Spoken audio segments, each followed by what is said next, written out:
For a while, I just kind of got to a place where I'm like, I feel like I can't be myself. I'm in my fucking 30s.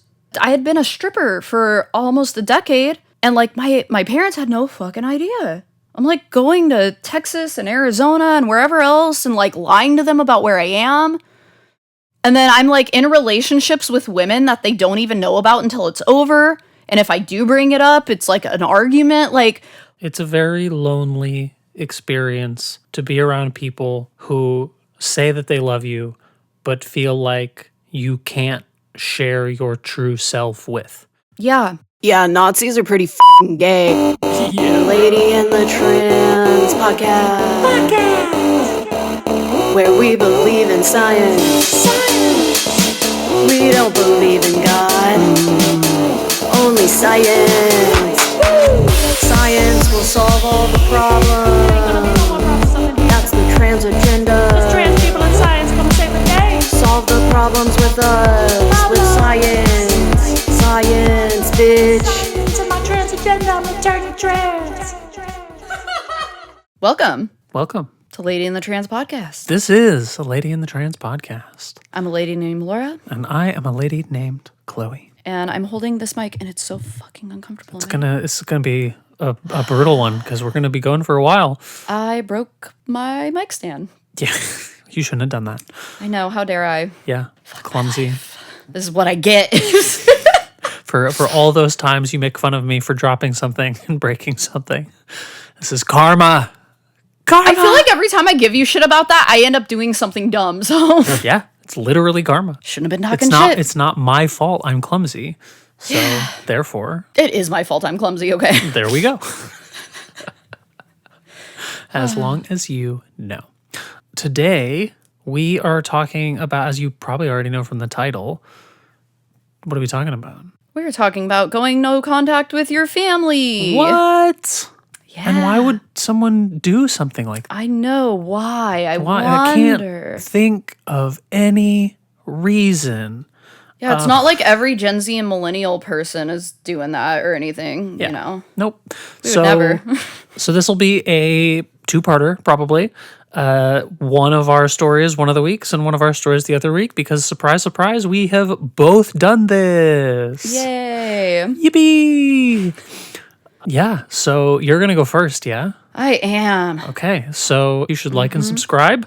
You should leave some comments. You should leave Yes. some reviews and some podcast apps. And check for us for the part 2. Yeah, and it'll just show up in your feed. Yeah. if you're It'll just subscribed. appear. You'll see us and you'll be like, Yeah. oh shit, I gotta Yeah, know. you'll be like, oh, What's yeah, up with this Chloe? is the follow-up to that thing that I Yes. liked. So it's down there, maybe there.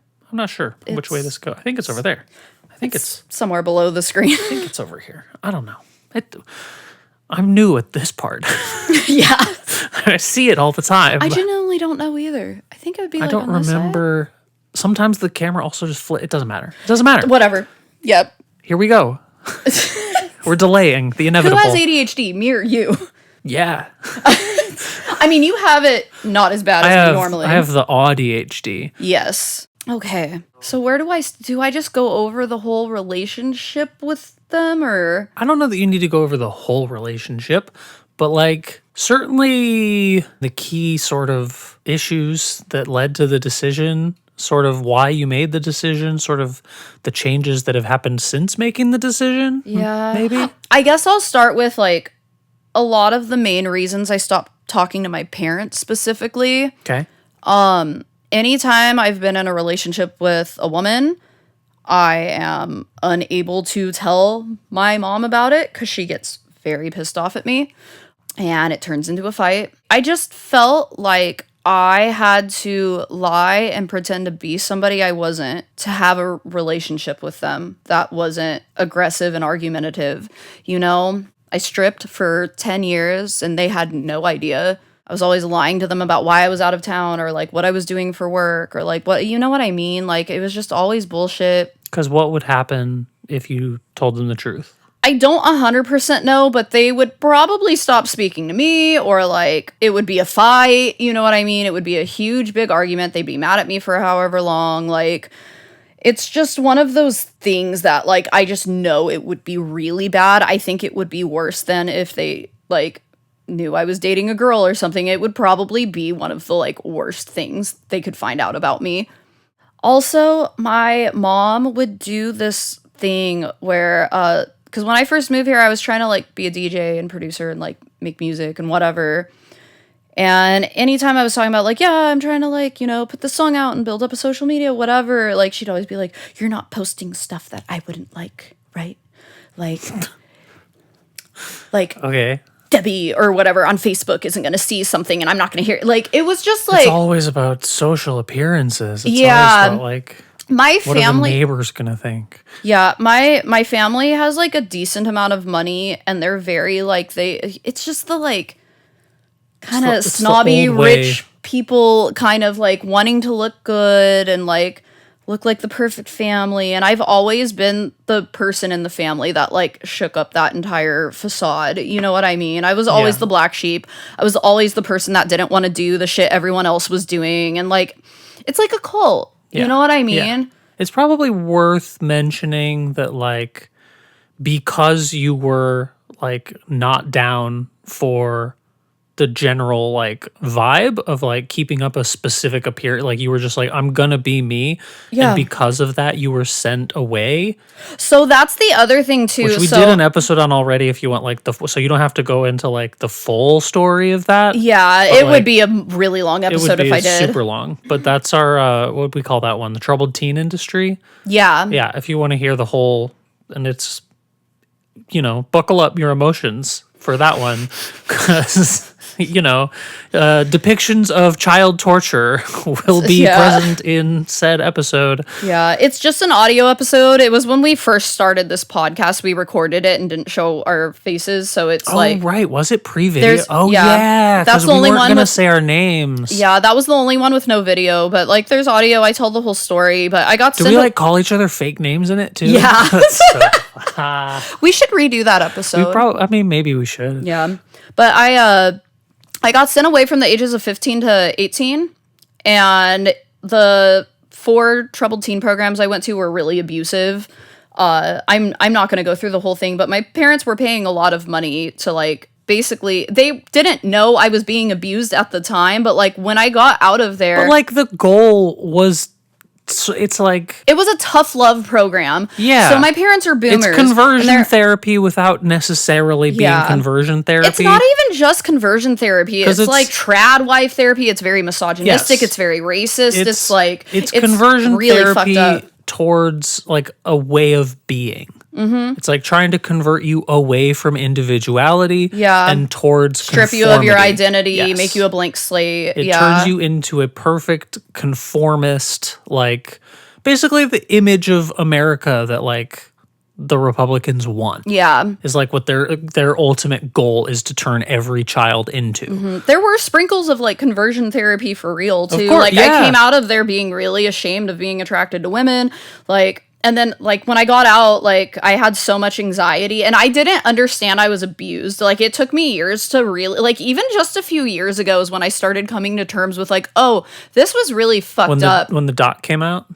That... Or a little before that? It was before that. I had started putting the pieces together before that, but, like, I didn't really, like, think to myself I was abused in there. Like, in my mind. Like, I didn't think that to myself until, like, maybe 5 or 6 years ago. But when I got out, like, I was not okay. And the first couple months I was out, I was trying to be, like, the perfect kid. And I was just honestly so happy to be out of there. So, like, everything was exciting at first. I'm like, I can wear my own clothes. I can put on makeup. I can, like, eat food. Like, I can eat just, like, the regular fucking food that isn't, like, low-grade processed shit. Like, I'm not doing the same fucking shit all day. I can talk to anybody I want.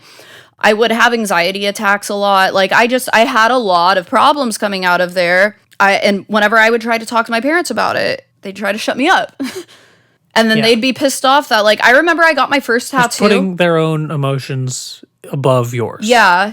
Prioritizing themselves. Prioritizing their comfort over your my truth. Problems, yeah. Which was a big reason they sent me away in the first place. Like, I had issues, but like in the letter that I got from my mom, the first thing she mentioned about why she sent me away was she didn't like that I was dressing goth in high school.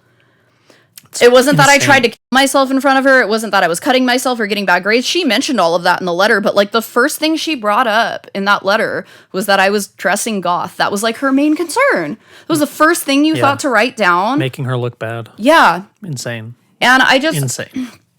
I'm like nervous about even putting this out. That's fair. You know, we can say everything and then we can cut out. Yeah. You know? I don't want to cut shit out though. Okay. But we have that option. Yeah. I can always make it look like we didn't cut it out by cutting to I have accepted an I image might... of me being like, ah. There's... Cutting back to you. If you do see me make that face, we'll cut something out. Okay. Good to know. All right, we are going to get right back to the episode, but really quickly, we wanted to talk about the fact that at the end of the month, at the end of April, on about the 29th probably, we are going to be launching a Patreon. Yes, we are. And we wanted to also throw it out to you a little bit. We had some ideas for the type of content we want to make, but we also want to know what type of content you would want from us. Yes, so leave a comment in the leave a comment section. comment. Let us know what you would like to see if you are send us an interested in our email, Patreon. ladyandthetranspodcast@gmail.com. You can email us if there's a specific type of thing that you like that we do, that you'd like to see more of, that we can do exclusively for the Patreon. Yes. We wanted to do like get ready with me's. Yes. You can, get ready with us. We'll just, if you Do enjoy our hair and makeup, have Yeah. a chat, Yeah, if you enjoy our general friendship dynamic, you can see us interacting Yes. with each other Raw, prior to uncut, just yeah. bullshitting. Oh, so raw, so uncut. And also we wanted to play Magic. and Yeah, we just were going to record ourselves playing Magic the Gathering if you're interested in that. full games on there, maybe multiple a couple games a month. We have some ideas for like little short films we were going to put up that Yeah, you could like pay to just- see. But yeah, that's kind of where we're at with it.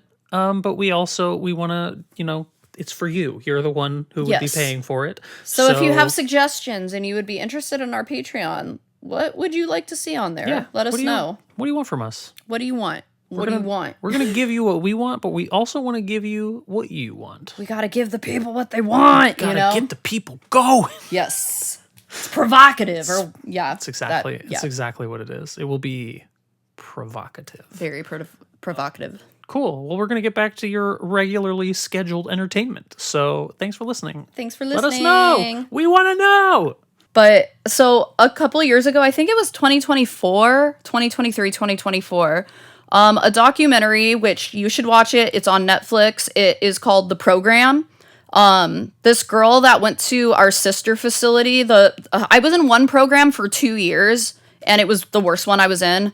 And there was a girl from our sister facility in New York that like made a documentary about the facility she went to. And they go to the building where my place was in the 3rd episode of the docuseries. But it's a really good documentary. You should watch it. But when that documentary came out, I was telling everyone to watch it because like when I first got out of there, I like wanted to like get on a mountain and scream from the rooftops what happened to me because no one understood, no one like, you know what I mean? And I was expected to just go into like everyday life and live like a normal person. And I was like trying to make sense of what happened to me. And then finally there's this big documentary that's like doing numbers on Netflix and everyone knows about it now. So I was telling everyone to watch it and I told my mom about it and was like, you have to watch it. Please watch it. Like she fucking refused. Would not fucking watch it. And we got into an argument about it. And I was like, I want you to understand what I fucking went through. And Yeah. she was like, well, I'm not I had even- it worse because I didn't have you home. She said that to me. Yeah. You're like, I'm not even the trying fuck to said- blame you. I was being abused in there. You were paying money for me to be fucking tortured in there. And you had it worse than me. You were home with dad and my sister. And you want to make this about you. Unhinged. I had just gone through a breakup with my terrible ex-girlfriend. And I went no contact with my mom after that breakup for about a month. And then I was in a really bad car accident and like hit up my mom to tell her about it. We kind of were in contact for a couple of weeks. And I remember there was just one night where like we were arguing about something. I don't even fucking know. And at one point, I just flipped out and was like, could you ever just shut up and, like, let me fucking talk and listen to me for once in my life? Like, I've never felt heard by you. Like, anything I say that's real, it's like, you don't want to fucking hear me. And I was on to her being a narcissist already, and she didn't know what that was. And I was like, listen, please fucking go to therapy. And I like sent her a bunch of information on that personality disorder. Yeah. And I'm like, I think this might be you. And like, we went over all of the symptoms and she's like, that would make sense. So she like, because she doesn't know there's like a negative stigma attached to it, she was like, that makes sense. And I'm like, please go to therapy about this. But she won't fucking go to therapy. That's like she'll agree to thing it. A boomer will never hear. After I got raped, they like put me in therapy for a couple of months. And like, after like 5 fucking therapy sessions, they were like, are you done yet? Are you fixed yet? Like, what do you mean? Like, they don't understand, like, you know what I mean? And I'm just, and they're so old now, it's like, I just got to a place where I was like, I can't live my life and find myself and be happy if I stay in contact with them. And then the last time I saw them was the night they met you, when they came over to see our apartment. Yeah. We went to dinner, and I never physically saw them again. My mom had texted me a couple of times. I remember she had texted me one more time, like, I think January of last year. And I just kind of didn't respond. And I just was like, I'm not going to talk to her. And I haven't talked to her since. And it's been hard. I feel guilty about it all the time. Sure. Because, like, this is the thing, too. When I tell, like, the bad things about it, my mom seems awful. But, like, my mom wasn't always bad. Yeah, nobody's always bad. Like, I had a lot of wonderful times with my mom, too. I'm gonna, like, cry. No, I'm not. Fuck that. It's okay, too. I did my makeup all cool. Like, no, like, I don't know. Like, especially when I was a little kid, like, my mom was a good mom. When I was really little, my mom was a good mom. Like, I think, like, after my grandfather passed away when I was, like, in the 3rd grade, my grandfather, her dad, passed away of cancer. And she, like, because she couldn't regulate her own emotions, kind of became a nightmare for me. And it was like, she couldn't be there for me the way you should be as a mom. And there were some, like, minor toxic things when I was a little kid growing up. But like, I had a, like, really good early childhood, you know?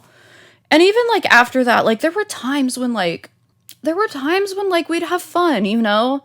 There have been even times where we've had, like, really bad, like, screaming, yelling, like, violent arguments, and then, like, one person will say something and we're laughing. Like, it's not like everything was always bad. It's really complicated and hard to, like, even deciding not to talk to her anymore. It was hard to come to terms with that because of all the good times.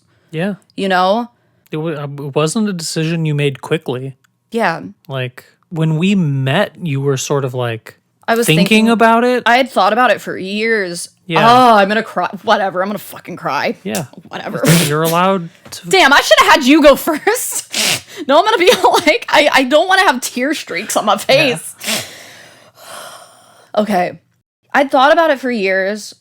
Other parts of the family, like my cousins and everybody on my mom's side, after my grandmother had passed away, I kind of just stopped talking to them because, like, my aunt on my mom's side, I love her to death, but, like, her husband's a racist, misogynistic piece of shit, all of the things, you know. His sons are pretty terrible too. They're MAGA on that side of the family. And it's like, I've never really vibed with them. They definitely see me and my sister and all the women in my family as less than. And they're fucking awful. Insufferable. But I, like, after my grandma passed away, I'm like, this is the last time I'm going to see you guys. Cause, like, what else do I need to see you for? So I'd cut them off. On my dad's side, all those cousins and everything, there's a lot of just dumb drama about money. With my Vavo passing away, like, I still get fucking shit in the mail for, like, that lawsuit. And I'm just like, and I, like, this is money that I'm not even getting. Like, why does everyone need me to be involved in, like, I don't care. And, like, my aunt on that side is, like, breaking up her relationship with her brother over money. And that's like just that kind of shit. I'm like, I'm not happy with this. Like, I don't want to, like, have relationships with my family where it feels like, oh, like, we could stop being cool over stupid money. Shit like that. Yeah, something that doesn't matter. I had already cut those parts of the family off for a while. I just kind of got to a place where I'm like, I feel like I can't be myself. I'm in my fucking 30s. I had been a stripper for almost a decade, and, like, my parents had no fucking idea. I'm like going to Texas and Arizona and wherever else and like lying to them about where I am, lying to them about what I do, you know, like for that long. And then I'm like in relationships with women that they don't even know about until it's over. And if I do bring it up, it's like an argument. Like, what am I fucking doing? Yeah. It's and I'm required to, like, if I say anything, it's like, you know, you can't tell your mom that. Like, it's a very lonely experience to be around people who say that they love you, but feel like you can't share your true self with. Yeah. And you can't share your life with. Yeah. Like, because you know that their reaction to the truth would mean that the love wasn't, it was conditional, or it would, you know, it would cause so much of a problem that it wouldn't even be worth the love anymore. And it's just such a terrible feeling to be rejected for being yourself where you're at in that moment. Like, you know, and like be treated like, how dare you do that? That's not what we do. And it's like, I'm being myself and I'm being just real. Existing as I always have.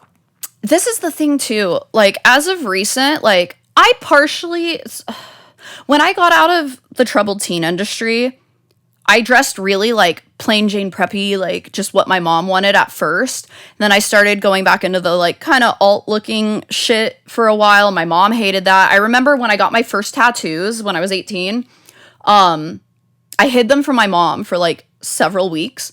And when she found them, she screamed at me. We got into an argument, and then she gave me the silent treatment for a month. I lived in her house. Didn't talk to me for a month. And then when she talked to me again, it was an argument because she was mad. And it was like a tiny tattoo. I've had the tattoos covered since. Yeah. Like but they weren't like anything crazy. And then when I moved out when I was 19, and then lost that apartment, was homeless for a little bit, finally was able to move back in with them, and then moved down to Southern California after that.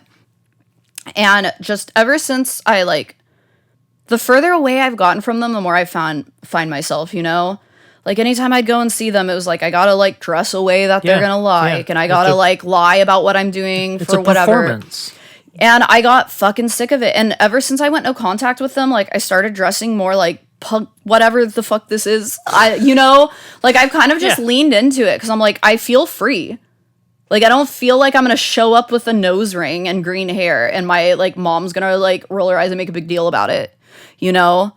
Yeah. Like, if I'm dating a woman, I don't feel like I have to keep it a secret from her. Like, I can talk openly about my life and, like, you know, being a stripper for 10 years and, like, all of the things I've been through on the internet without feeling like I'm going to get backlash or, like, I'm not going to have to argue with her about it. And I just feel like her entire parenting style my whole life, like, any time I stepped out of what she wanted me to be, it was like, no. You know? And I feel like I've suffered through that my whole life. And I got to a point where I'm like, no, I'm done. And it's hard. I miss her, you know? Of course. And this is the thing. I don't talk about my dad much. Like, my dad knows a lot more than my mom. I am able to tell him a lot more, but his whole thing is, what, you can't tell your mom. Like, I don't care if you talk to me about this, but make sure you don't tell your mom this shit. She'd flip out. And it's like, you know, but also my dad backs my mom up on stuff, even if he doesn't agree or believe in it. Like, he goes out of his way to make sure she's happy.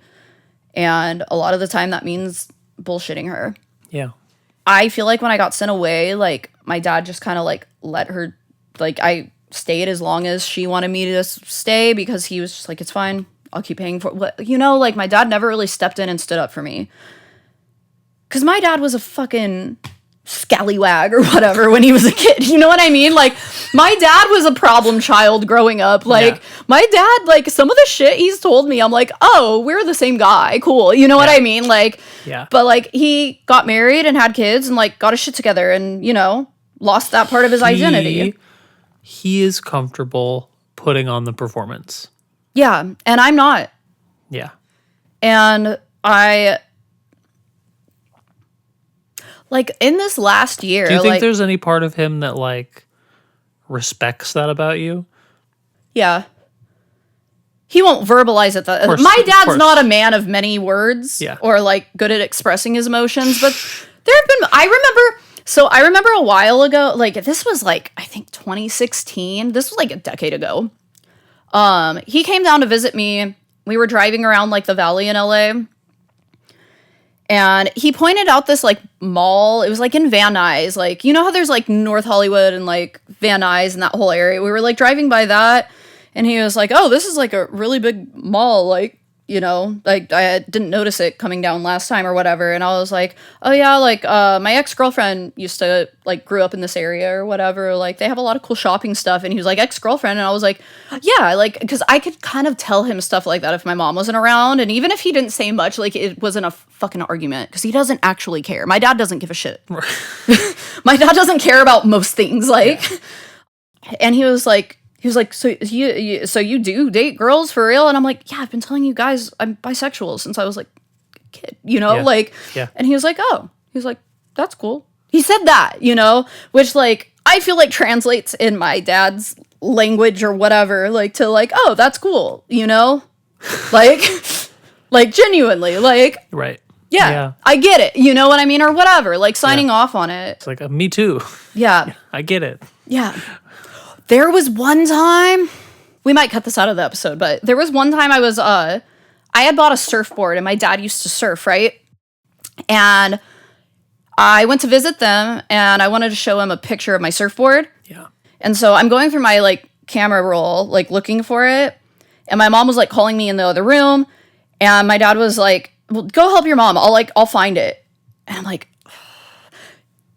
I'm not my sister. Like, I don't want you to, like, I might have some references to drugs or like, you know what I mean? Like, whatever. So I hand him the phone. I'm not going to argue with him. I go in the other room. I come back. He's still scrolling. I sit there for a second. I'm like, hey, hand it back. He's like, I think I've almost got it. You said it was like this month, right?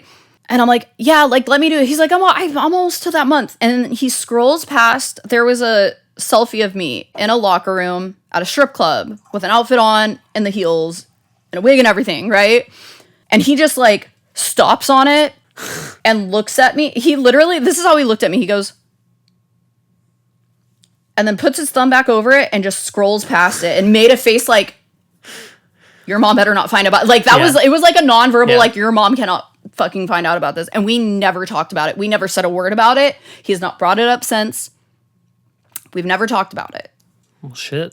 But it sucks because it's like, Do you think you could talk to him or like? I don't really want to have a conversation with my dad about the fact that I've been I don't mean about that. I mean at all. Like, I mean, I have before. I remember the first time I did acid.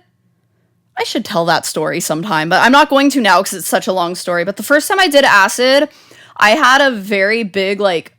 I took too much. I tripped for 30 hours. The first 12 hours were like chaos and confusion and really fucked up and dark. And then I kind of got out of that, got into a good headspace, and the rest of the trip was really wonderful.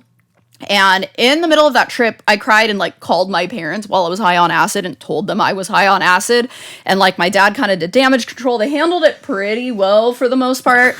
The next day after my trip was over, I woke up and was like, I'm gonna go hang out with my dad. So I like drove up to my hometown where they still lived and like was like, Dad, I want to see it. And he's like, okay, like whatever. And I was like, Dad, I tried acid. It's like life-changing. I was a little bit in a state of psychosis at the time too, because I had done so much. Like about 6 months of it, I was just like stoked on life to a degree that was a little like socially not acceptable. But I was like, I asked him, I was like, have you done drugs? Have you done psychedelics? And he was like, yes, but you don't call your mom in the middle of the night to tell her that. Like, that was really bad. Right. And I was like, okay, well, like, mom's not here. Like, what have you done? So he went over a list of, like, things he had tried, right? And he was like, don't ever do cocaine.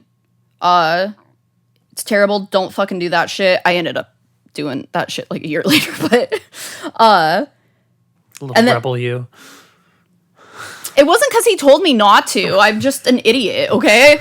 It was just available and I was curious. Curiosity killed me almost. Like, look, same, you know. Someone just offered me some and I was like, what's the big deal? And Well, you didn't have a problem with it the way I did, so. I didn't. No, I thought it was terrible. I hated it. Yeah. It made, the first time we're not going to go on this tangent. Yeah.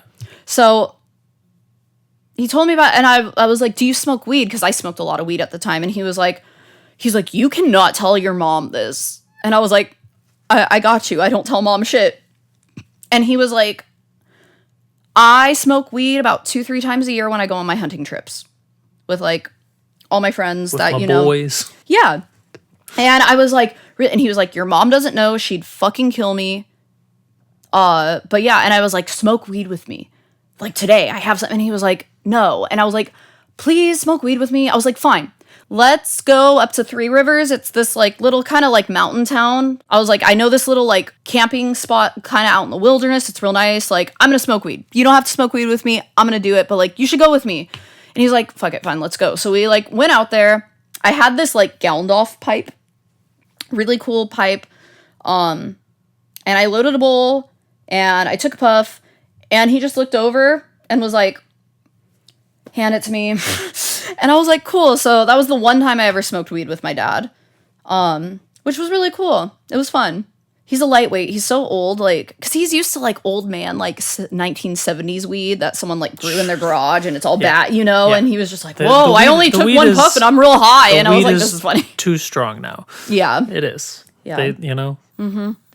Sometimes But- I don't want to be plastered to the floor. Sometimes I would like to Yeah. just chill out a little. Yeah. You know? They don't really make it like that anymore. Yeah. I don't really smoke. 79% THC. You Yeah. want to go to the fucking moon? Like, no, I don't want to go to the moon. I'm trying to watch TV Yeah. and remember it tomorrow. Anyway.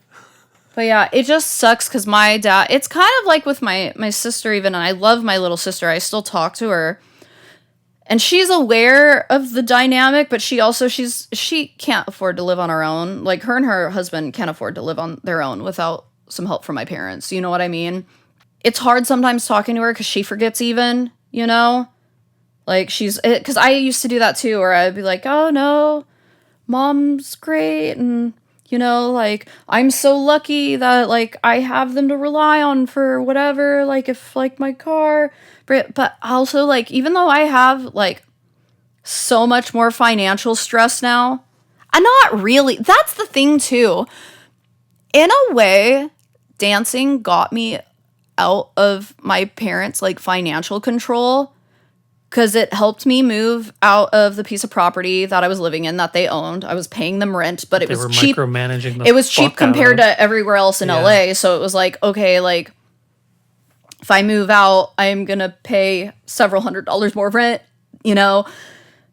And after I moved out of there, it was just kind of like, oh, this isn't fun to be around when like, you know, it was like that was their way of control. Yeah.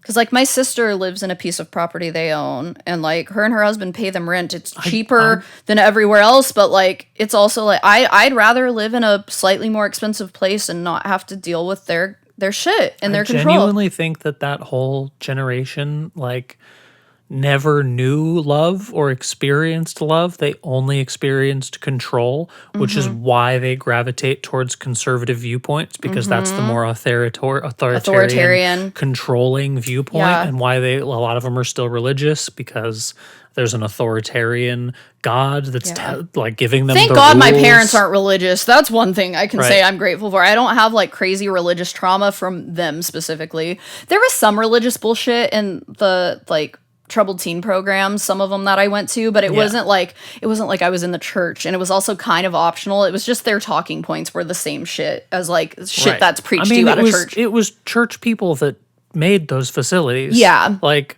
they were just doing all the same things as a church would do, minus the, like, Telling you that you're going to hell if and you God, don't blah, do blah, blah. this, you will be set on fire Yeah. and stabbed with needles and fed your own eyeballs for eternity. Yeah. Kind of shit.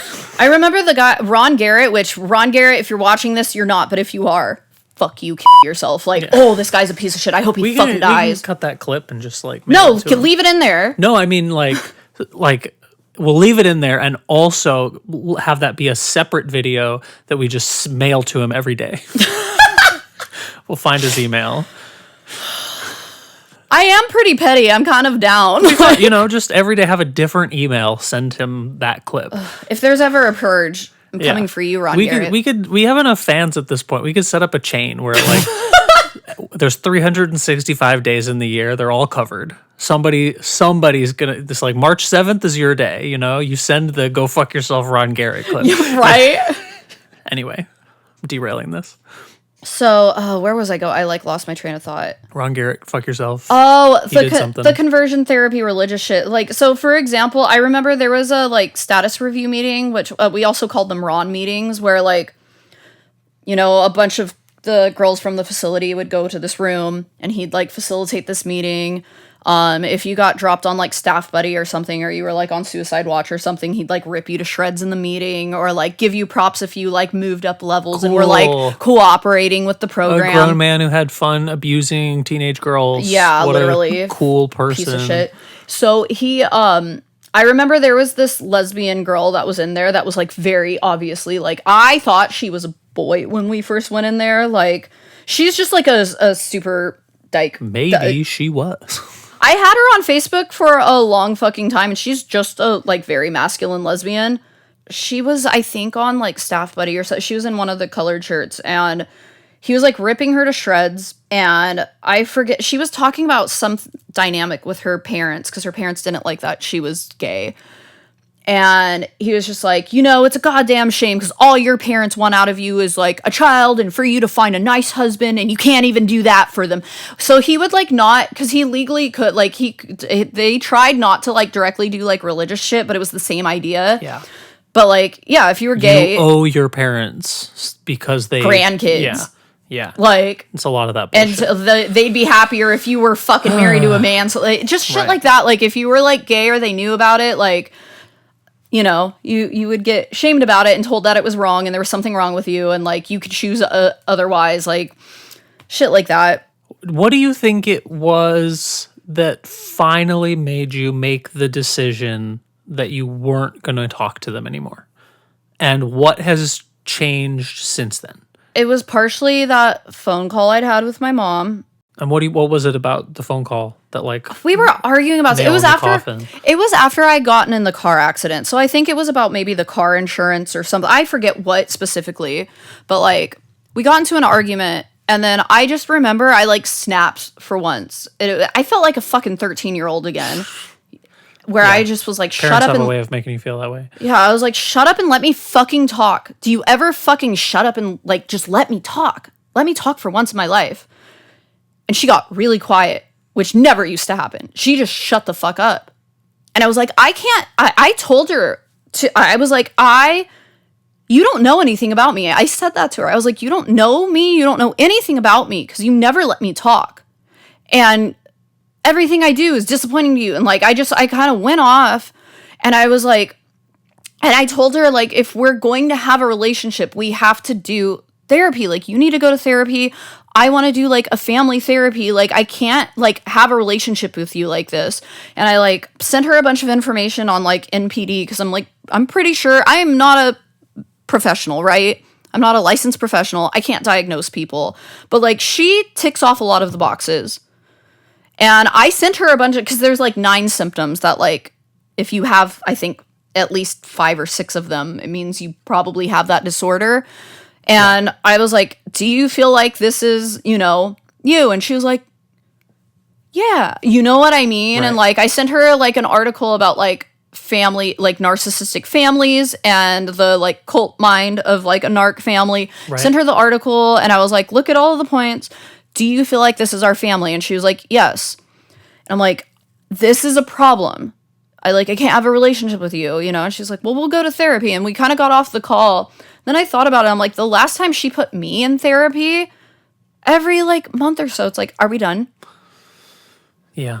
And I just like, I thought about it. I'm like, if I go to therapy with her, like, it is going to be a fucking nightmare. And like, also I have my own shit to heal, and I can't. Also, you don't need to go to therapy with her if she's like getting treated for narcissism. Yeah, but there's no reason you should be there for that. I mean, like, she would go to therapy and we'd have like a separate family therapy session, but I got to a place where I'm like, I'm not going to be able to I'm not going to be able to grow any further if I don't let go of this. And when we got this apartment, like, they came to visit, we got dinner, you know, like, and they brought, like, a couple of Christmas gifts, which was nice, you know, but, like, after they left, I remember just kind of being like, because I remember my mom came in and was like, oh, this is nice. Like, oh, your bathroom is, like, in your, like, she was judging the apartment. Like, nothing I fucking do is good enough for her. Just a little. And I'm like, I'm sorry, it's not 1980 and an apartment is 50 cents a month. Like, you know, like, it was, and she's like, you don't have laundry in the unit. Like, do you know how expensive it is to get in-unit laundry in Los Angeles? Like, I'm poor. Like, I can't afford a luxury apartment. Like, and sorry, I didn't inherit your millions. Yeah, literally. And then she'll like, you could fix this if you wanted to. Yeah. And there were just a few more times she texted me after that. And then I just remember one day I was like, I feel stressed out when she talks to me. Like, I have to talk to her and get on the phone with her and lie to her about what I have going on.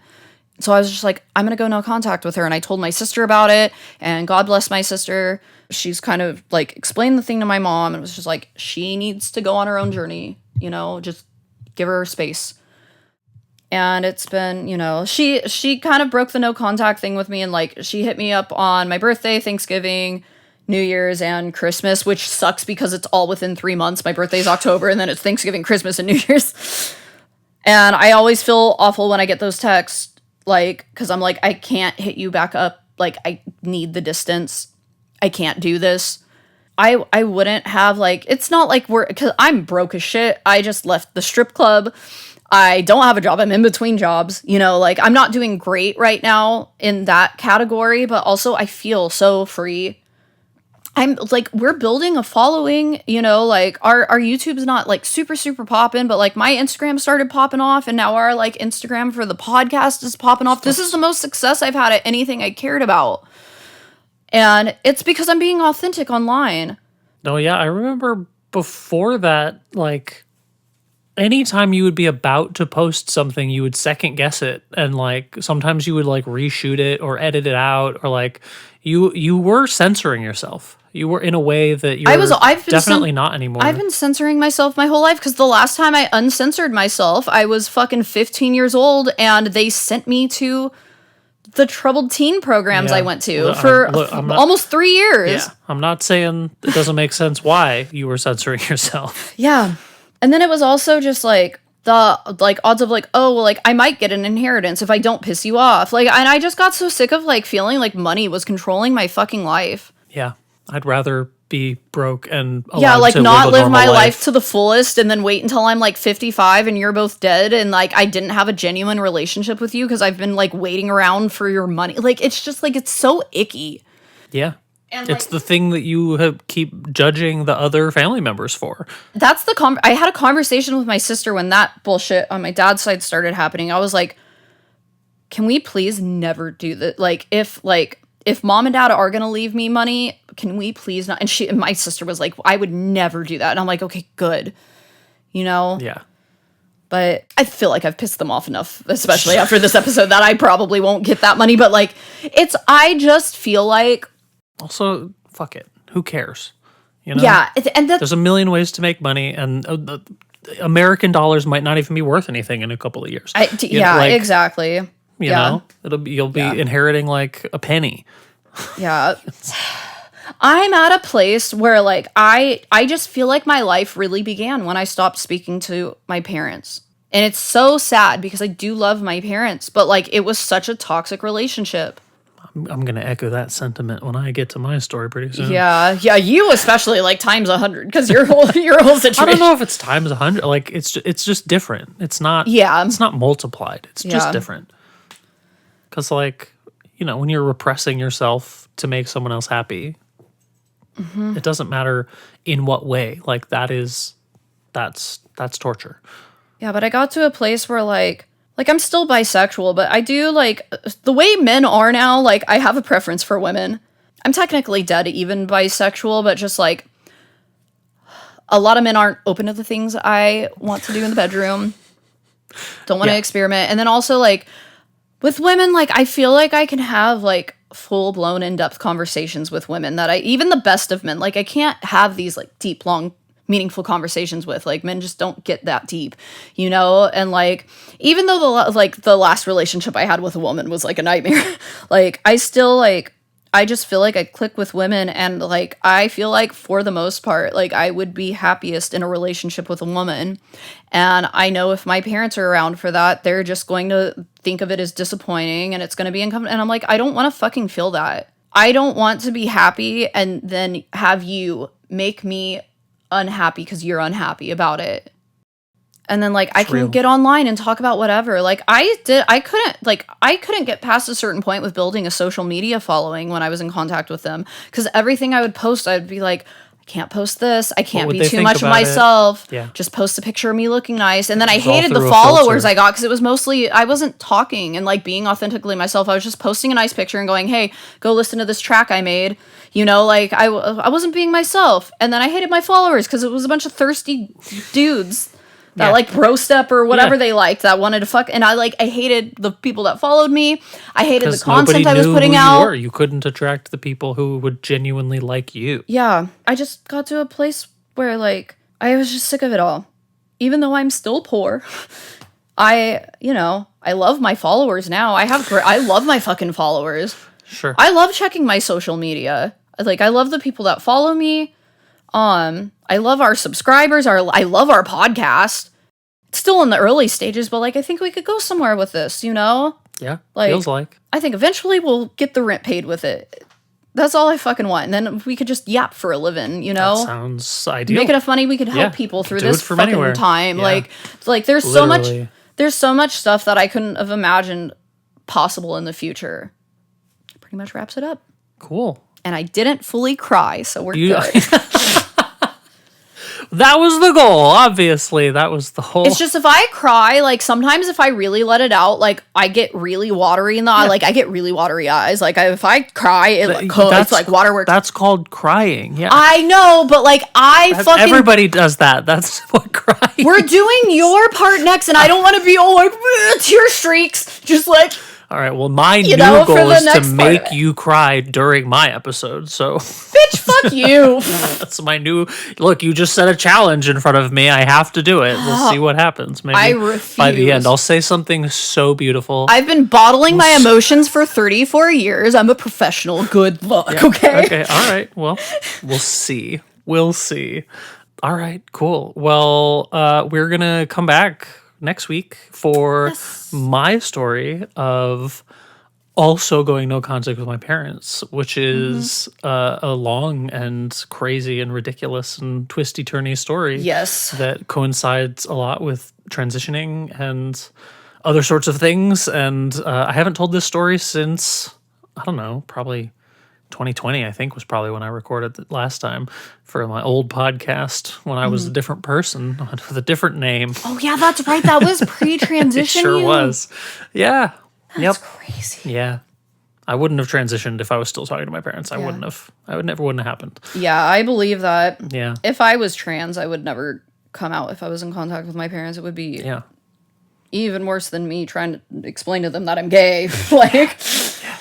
But hey, if you want to hear that story, you should subscribe and like this video. Subscribe, comment. Leave us a comment. Let us know what you thought. If you're listening, download this episode. Let us know if you feel like you are struggling with this same sort of thing, or if you have done this same sort of thing. I know we've had people comment in the past who have like good relations with their parents, and it's so like affirming and nice to see trans people who like have good relationships with their parents. Like... Good kudos to you. Every time I meet a millennial in general that has a good relationship with their parents, or like Gen Z, I'm like, oh my God, you lucky bastard. Like, how? Yeah. I used to literally like resent TV shows that had like characters who had good relationships with their parents. I'd be like, this is bullshit. This is fake. This isn't realistic. Why aren't they arguing all the time? Yeah, literally, right? This doesn't make any sense. What do you mean they're getting along and making jokes? This would never happen.